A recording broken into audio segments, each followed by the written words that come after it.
Kami dari kelompok 3 ingin mempresentasikan tugas video sejarah tentang proses masuk dan berkembangnya Islam di Indonesia dan jalur-jalur penyebaran Islam di Indonesia. Sebelum memulai videonya, kami ingin memperkenalkan diri dulu. Nama saya Febrianti. Nama saya Zalika Anda Putri. Nama saya Lisma. Nama saya Maulana Tuhansa. Nama saya Muhammad Fikri. Selamat menyaksikan. Proses masuk dan berkembangnya Islam di Indonesia dan jalur-jalur penyebaran Islam di Indonesia. Proses masuk dan berkembangnya Islam di Indonesia berdasarkan waktu dan buktinya masuk Islam. Islam mulai masuk ke wilayah Nusantara sejak abad ke-7 Masehi berdasarkan catatan Tiongkok dinasti Tang tentang komunitas Muslim di pantai barat Sumatera, Barus atau Pansur sekitar tahun 674 Masehi menunjukkan adanya Muslim di wilayah ini lebih awal dari yang sering diajarkan.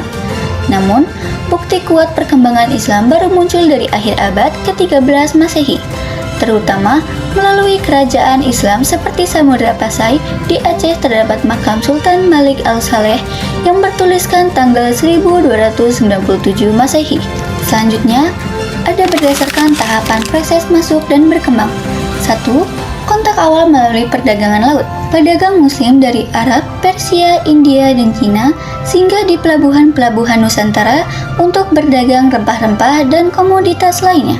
Kontak lewat perdagangan ini menjadi pintu awal masuknya Islam. 2.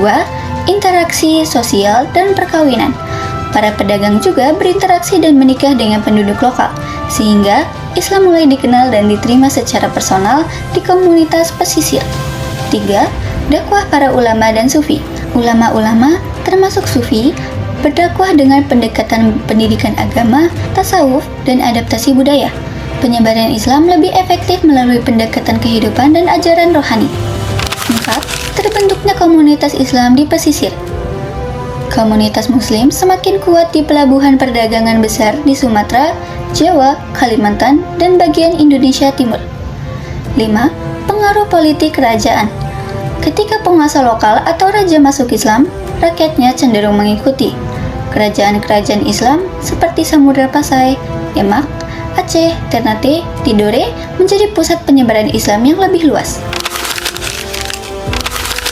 Jalur-jalur penyebaran Islam di Indonesia. 1. Jalur perdagangan.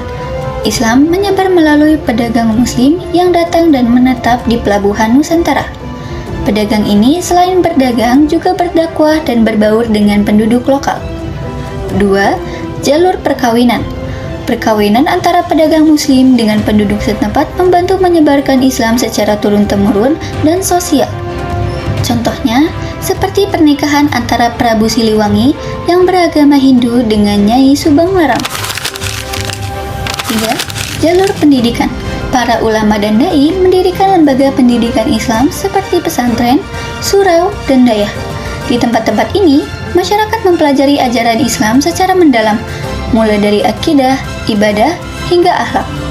4. Jalur dakwah dan tasawuf. Pelajaran agama atau dalam agama Islam, golongan ulama atau pembuka agama berkewajiban untuk menyebarkan ajaran Islam ke seluruh masyarakat. Pengajaran tasawuf yaitu menekankan kesederhanaan, akhlak, dan pendekatan spiritual mendalam sehingga mudah diterima oleh masyarakat Nusantara yang sebelumnya mengenal kepercayaan animisme, dinamisme, dan Hindu-Buddha. Para ulama sufi menggunakan metode dakwah yang lembut dan tidak memaksa. 5. Jalur kesenian dan budaya. Islam disebarkan melalui penyesuaian dengan budaya lokal, seperti seni, bahasa, dan tradisi setempat. Ulama-ulama menyebarkan Islam biasanya disebut dengan wali. Wali yang terkenal yaitu Wali Songo yang menyebarkan Islam di Pulau Jawa dengan berbagai keterampilannya. Contohnya, Sunan Kalijaga menggunakan wayang kulit dengan memasukkan ajaran Islam dalam cerita Mahabharata dan Ramayana. Dan yang terakhir, yaitu jalur politik dan kekuasaan. Jalur politik terjadi ketika raja atau penguasa wilayah memeluk Islam. Jika seorang raja masuk Islam, biasanya rakyat akan mengikuti agama yang dianut oleh rajanya. Berdirinya Kesultanan Islam seperti Samudra Pasai, Demak, Aceh, Banten, Mataram Islam, Ternate, dan Tidore menjadi pusat penyebaran Islam. Para penguasa memberikan perlindungan kepada ulama dan mendukung penyebaran Islam di wilayah kekuasaannya, sehingga Islam berkembang pesat.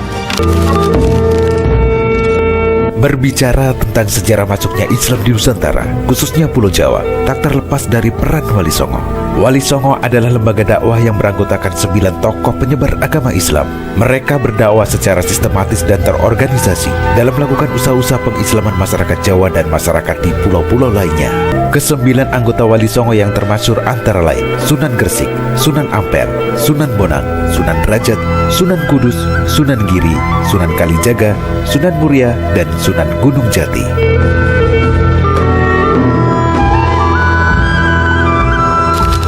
Kesimpulannya, Islam masuk ke Indonesia pada abad ke-7 Masehi melalui perdagangan laut. Penyebaran Islam melalui jalur perdagangan, perkawinan, pendidikan, dakwah, tasawuf, kesenian, dan politik. Para ulama dan sufi berperan penting dalam menyebarkan Islam dengan pendekatan lembut. Kesultanan-kesultanan Islam menjadi pusat penyebaran Islam, sehingga Islam berkembang pesat dan menjadi agama mayoritas di Indonesia. Oke, terima kasih telah menonton video ini. Semoga bermanfaat bagi kita semua dalam memahami sejarah Islam di Indonesia dan jalur-jalur penyebaran Islam di Indonesia. Sampai jumpa di video selanjutnya.